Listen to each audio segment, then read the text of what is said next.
जिनेंद्र पंडित जी। जी जय जिनेंद्र। मेरा ये प्रश्न था, अपन जब लघु प्रतिक्रमण करते हैं तो उसमें आता है 15 प्रकार के योग। तो ये 15 प्रकार के योग कौन से होते हैं? मतलब मनोयोग, वचन योग और काय योग ये पता है, लेकिन 15 प्रकार के योग। ठीक है, अच्छा प्रश्न है। तीनों प्रकार के योग जो आपने अभी बोले, मनोयोग, वचन योग और काय योग, इन्हीं के जब अपन उत्तर भेद करते हैं तो 15 प्रकार के योग बनते हैं।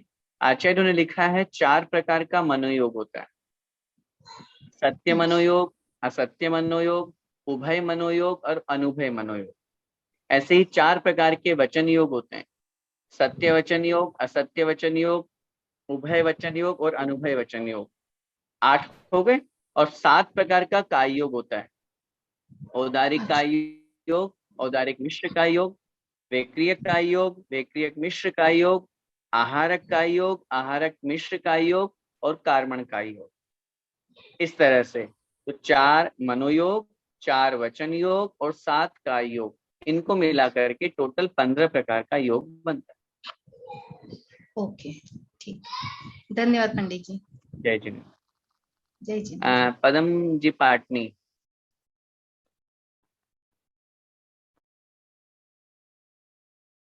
तो वो कल लंच पे आएगी ना, तो मैं सब्जी आपसे लाने ये पाटनी अंकल।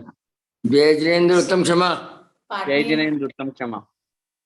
हाँ जी, मैं पूछना जा रहा था कि अगर मेरे पास 4 फोटो है, कल बुलाया मैं, एक महावीर भगवान की, किसी को नहीं बुलाया, आज एक आदिनाथ भगवान की, एक बाहुबली स्वामी की और आचार्य मंदिर सफाई कर रहे थे विद्यासागर जी, तो उनको कैसे लगाना चाहिए? बोले पोहा नाश्ता। अंकल आंटी को थोड़ा आंटी की आवाज आ रही है, थोड़ा सा एक बार बोल दीजिए। हेलो, चुप रहने यार, आंटी मानती नहीं है, क्या करें? देखिए, आपने जो चारों फोटो बताई यहाँ पे, क्योंकि वो चारों फोटो वीतरागी की है, रागी की नहीं है, सरागी की नहीं है, मिथ्यात्व की नहीं है, इस अपेक्षा से आप उनको किसी भी क्रम में लगा सकते हैं, पहली बात। फिर भी अगर हमें क्रम लगाना ही है, ऊपर नीचे करना है, तो ये बात हम बहुत अच्छी तरह से समझें कि 3 लोक के नाथ जिनेंद्र भगवान का हमेशा उच्च स्थान रहता है। गुरु महाराज अभी संसारी अवस्था में है, चूंकि उनकी कथनचित किंचित वीतरागता बनी है, इस अपेक्षा से वो पूज्य तो है ही हमारे लिए। वीतराग दिगंबर अवस्था तो उन्होंने धारण की ही है, लेकिन जहाँ साक्षात अरिहंत अवस्था प्रकट हो गई महाराज की नहीं हुई है, ऐसी स्थिति में उनकी फोटो भगवान से नीचे होनी चाहिए।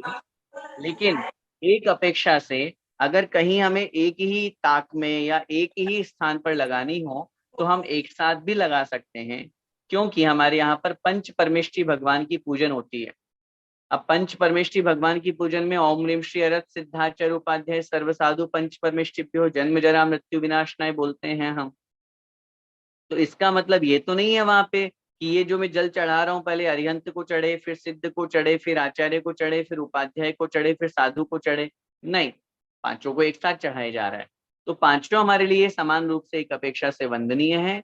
दूसरी अपेक्षा लगाएंगे तो सिद्ध सबसे बड़े हैं, सिद्ध भगवान सर्वोपरि। आपने जो 4 फोटो का बताया, उनमें 4 फोटो में 2 तीर्थंकर, आदिनाथ भगवान, महावीर भगवान, तो तीर्थंकर के सबसे ऊपर हो। बाहुबली भगवान केवल ज्ञानी तो हुए, मोक्ष तो गए, लेकिन तीर्थंकर नहीं थे, तो उनको उनसे दूसरे क्रम में लगाएं। और फिर गुरु महाराज की जो फोटो है, वो उस मार्ग पर अभी चल रहे हैं, उन्होंने वीतराग अवस्था केवल ज्ञान प्राप्त नहीं किया, तो इसलिए उनको तीसरे क्रम में लगाएं। इस तरह अपने को क्रम का ध्यान रखना चाहिए। धन्यवाद। विकास जी गोधा। जय जी ने भैया जी। भैया जी 2 प्रश्न है। एक तो अपन लोग जो 6 रस बोलते हैं, उसमें छाछ, दही को अपन मानते हैं एक रस, बट छाछ को नहीं मानते, ये क्यों? देखिए, दूसरा, पहली बात तो 6 रसों में दूध, दही, घी, तेल, नमक और मीठा, ये आते हैं। अब दूध दही में जब दही की अपन बात करते हैं तो दही को रस माना है, लेकिन ये कहाँ लिखा हुआ है कि छाछ ले सकते हैं, दही नहीं ले सकते। अगर हमने जिस दिन हमारे दही का त्याग वाला दिन आता है, अगर हम उस दिन दही न लेकर के छाछ लेते हैं तो हमारा दोष लगेगा। इसलिए लगेगा क्योंकि वो दही से ही तो छाछ बनी है। हाँ, दो बातें समझिएगा बहुत अच्छी तरह से। अगर हम दही का त्याग कर रहे हैं तो सिर्फ दही का त्याग होगा, लेकिन अगर हम ये नियम ले रहे हैं कि दही और दही के जितने फॉर्म्स हैं, चाहे वो मट्ठा हो चाहे छाछ हो, है ना, वो उसी रूप में, आप घी को दही का फॉर्म नहीं मानोगे, घी अलग चीज हो गई है, घी पर्याय पूरी बदल गई है, वो वापस वैसे रूप में नहीं कहा गया है। तो इस अपेक्षा से, जैसे उदाहरण समझिए आप, विदल की जब अपन बात करते हैं, अगर आप कहें नहीं दोनों अलग अलग चीज है, तो मैं आपसे पूछूं दही के साथ में बेसन लगा करके खाओगे तो द्विदल होगा, छाछ के साथ में नहीं होगा, होगा फिर? तो कहने का तात्पर्य ये है, उस दिन जिस दिन दही का त्याग है उस दिन हमें न मट्ठा लेना है न छाछ लेना है, वो उसी रूप में माना जाता है। अभी तक अगर वो गलती कर लिया तो उसका कैसे माफी, मतलब गलती अनजाने में हुआ है वो तो फिर क्या गुरु करना महाराज के चाहिए? पास में जब कभी जाएं आप तो उनसे निवेदन करके और फिर प्रायश्चित लें। ठीक। भैया जी एक और दूसरा प्रश्न है। जैसे अपन बोलते हैं कि अभी अभिषेक करने जाओ, मंदिर में जाने का भाव बनाओ, तो अपन को हजारों उपवास का फल बन जाता है। तो अपन लोग फिर उपवास क्यों करते हैं? अपन उपवास नहीं करके एक एक बार में 1000 उपवास का फल लो डायरेक्टली मंदिर जाके।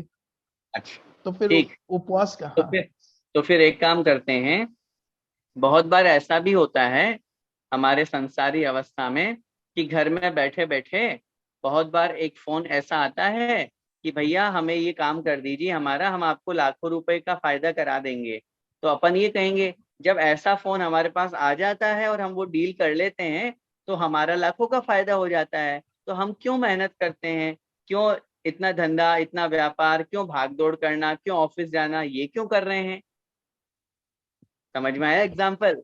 इट मीन्स ये है, एकदम वो मंदिर जाने का एक महत्व बताया जा रहा है, इम्पोर्टेंस बताई जा रही है कि देखो मंदिर जाने में कितना बड़ा फायदा है, इतने उपवास करने में जो पुण्य लगता है, इतने उपवास करने में जो पुण्य लगता है, इतना पुण्य मंदिर के भगवान के दर्शन करने में लगता है।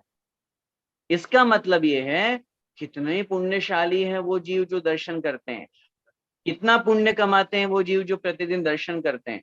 ये महत्व बतलाने के लिए वहां पर वो कहा गया है। लेकिन इस सेंटेंस का मतलब ये नहीं कहा गया है कि आप दर्शन कर लो और उपवास मत करो, या उपवास को नेग्लेक्ट करना, या उपवास को डाउन करने के लिए सेंटेंस नहीं बनाया गया है। सेंटेंस जिस दृष्टि से बनाया गया है उस दृष्टि में अपना ध्यान जाना चाहिए। उपवास का महत्व उपवास का है, उपवास का करने से कर्मों की निर्जरा होती है, उपवास करने से शरीर स्वस्थ होता है। हैदराबाद में एक बहुत बड़ा रिसर्च हुआ, उस रिसर्च में ये बात सामने आई, और पूज्य आचार्य भगवंत भी बहुत बार आप लोगों ने वीडियो देखी होगी, और जब ये प्रकरण आता है तो आचार्य श्री जी कहते हैं, वो कहते हैं हफ्ता में एक उपवास जरूर होना चाहिए। और उस रिसर्च में ये सामने आया है कि जो लोग हफ्ता में एक उपवास करते हैं उनको जीवन में कभी कैंसर का खतरा नहीं हो सकता। क्योंकि बॉडी को आप रेस्ट तो दीजिए, आप 24 घंटे खा रहे हैं पी रहे हैं सब कुछ चल रहे हैं, उसको जब तक मशीन को आप कंटिन्यू चलाते रहोगे कितने दिन चलेगी? तो वो स्थिति सारी बनती है। तो बहुत सारे फायदे हैं आगम की अपेक्षा से, तो कर्मों की निर्जर और पुण्य का संचय। तो भाई तत्वार सूत्र पढ़ने से एक उपवास का फल मिलता है, तो तत्वार सूत्र पढ़ लो और उस दिन उपवास नहीं करो। तो वो स्थिति उसके महत्व आदि को समझाने के लिए बताई जाती है, वही बात वहां समझना चाहिए। ठीक है, ऐसी परिस्थिति बहुत बार आती है कि फोन पे डील हो जाती है तो लाखों का फायदा होता है, लेकिन प्रतिदिन ऐसा नहीं होता है, तो हमें पुरुषार्थ करना ही पड़ता है। तो जो क्रिया जिस रूप में जैसी होनी चाहिए वो हमें जरूर करनी चाहिए। नहीं भैया जी, छोटे छोटे बच्चे हैं ना, इनके ये दिमाग में ये प्रश्न नहीं तो नहीं, अच्छा है, अच्छा, होना ठीक चाहिए। है। जय ठीक, हिंद। जय श्री। अतीश जी पांडे। जय जिनेन्द्र भैया जी। जय जिनेन्द्र। सवाल मिथ्यात्व को लेके ही है। दो मतलब दोनों एक ही रिलेटेड है। हम सुबह बोलते हैं कि ब्रह्म मुहूर्त होता है और हम लोग बोलते हैं कि ब्रह्मांड है। और दोनों का अगर अर्थ लगाया जाए तो दोनों ही हिंदू धर्म में ब्रह्मा जी ने मतलब उनका मूर्त कहते हैं और उन्हीं ने ये ब्रह्मांड बनाया है, इसीलिए वो कहते हैं।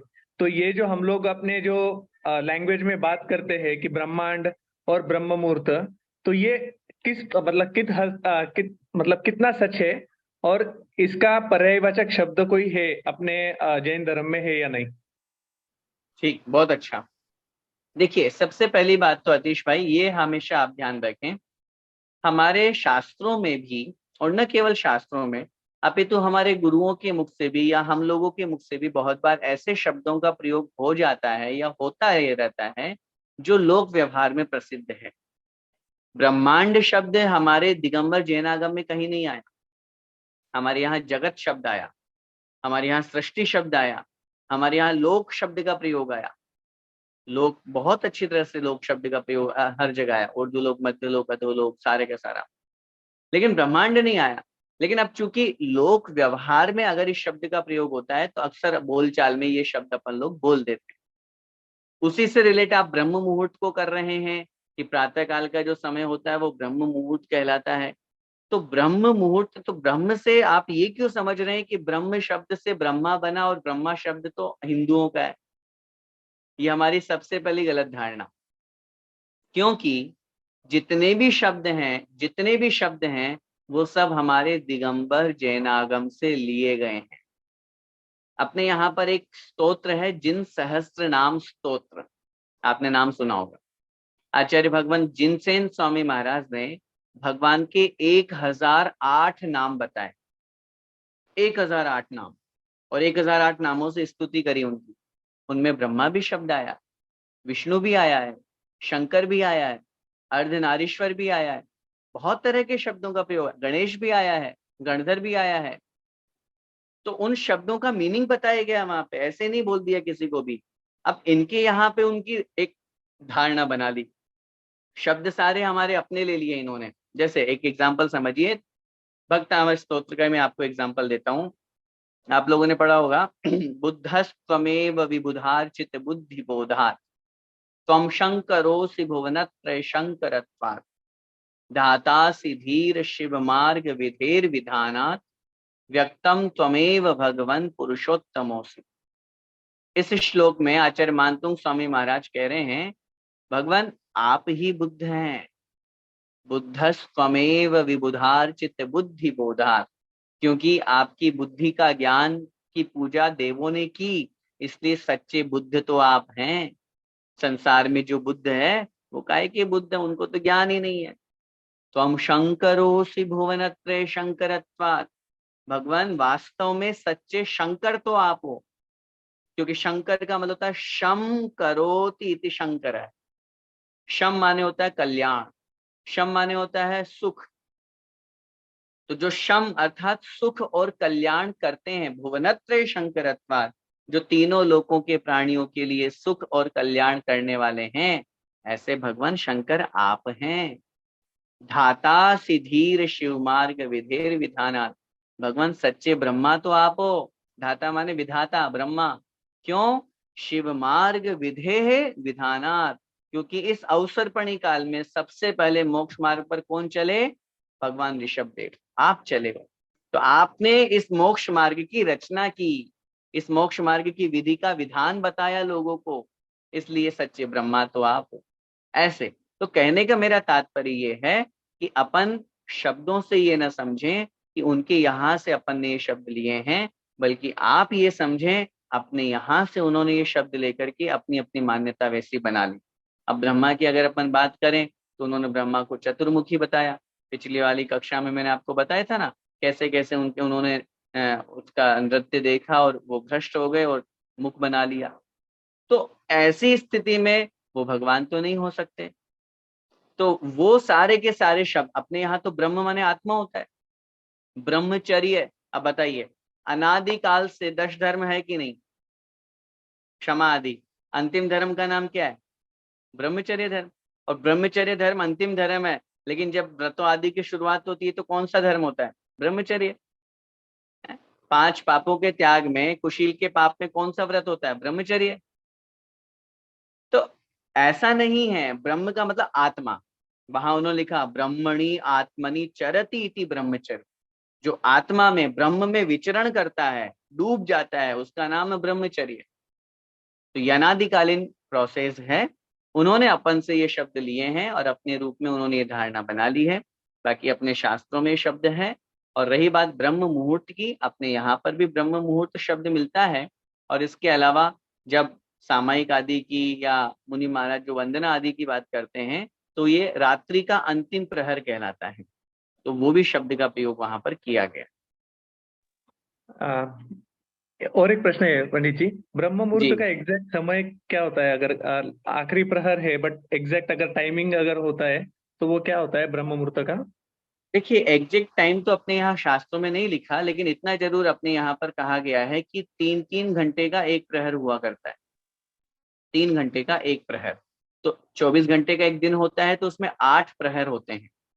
8 प्रहर में प्रातः काल के प्रथम प्रहर से, मतलब सूर्योदय से प्रहर प्रारंभ कहा जाता है।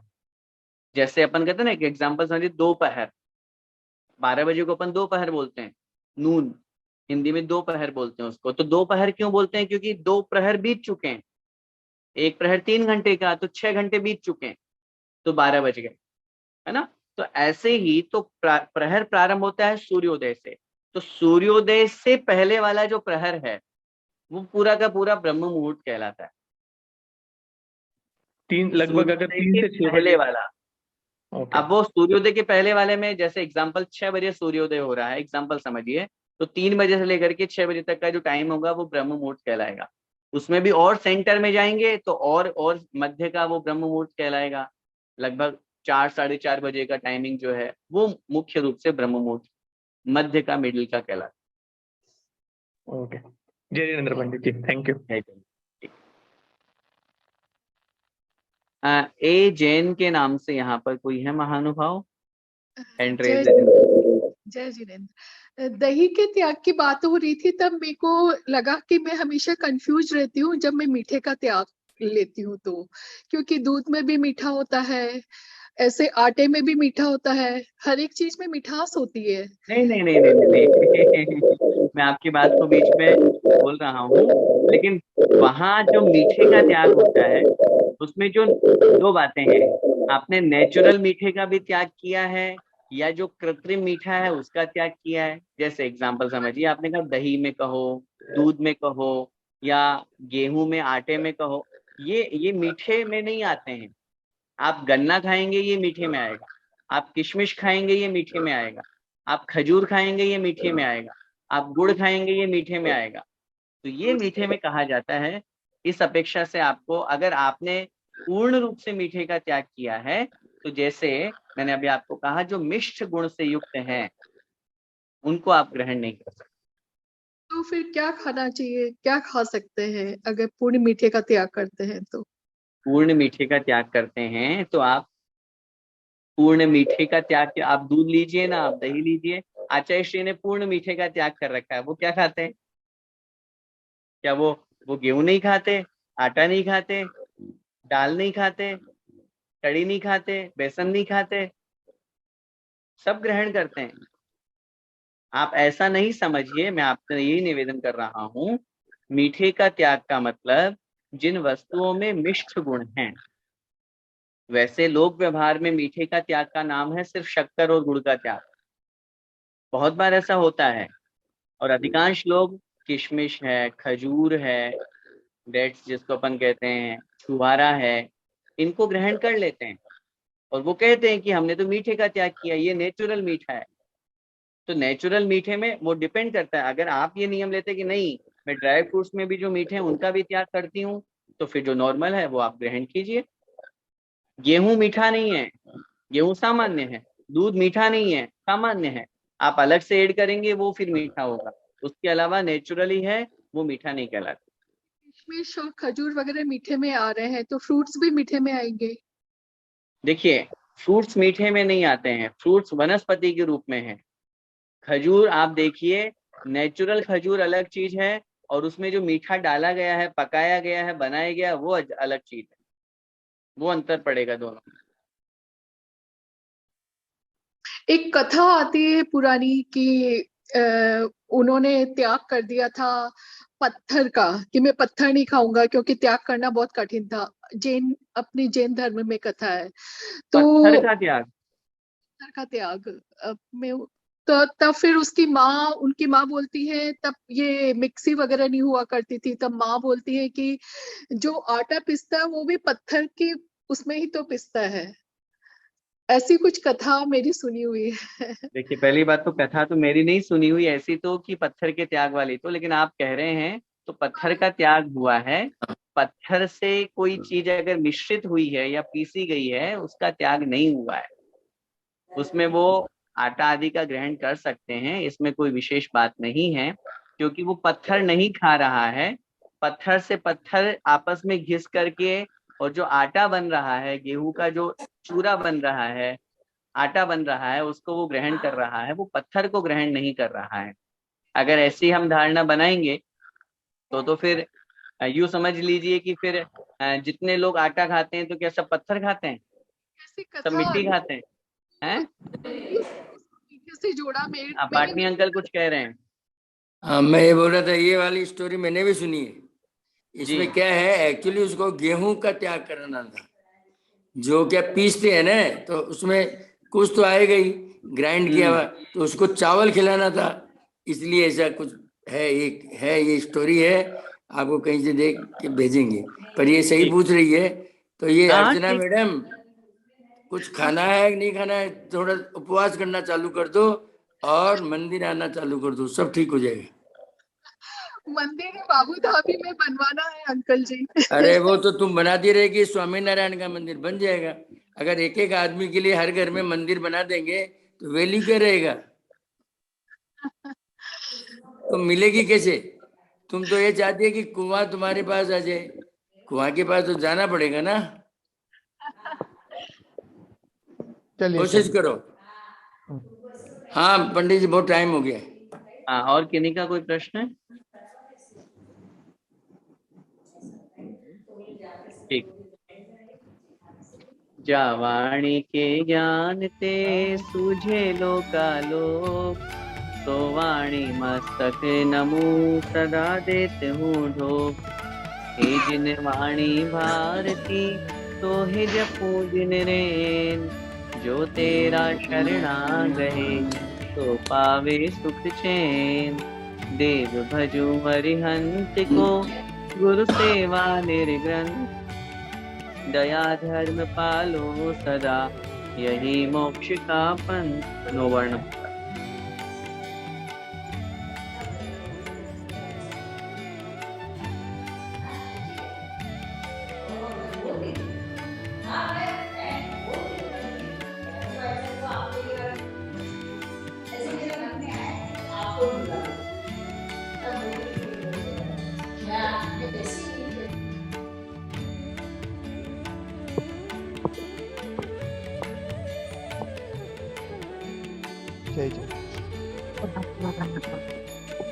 जिनवाणी माता पादशांग जिनवाणी माता की जय। संत शिरोमणि आचार्य भगवंत श्री विद्यासागर जी महाराज की जय। गुरुदेव निर्यापक श्रमण मुनि पुंगव श्री सुधा सागर जी महाराज की जय। उपस्थित समस्त महामंडलों की जय।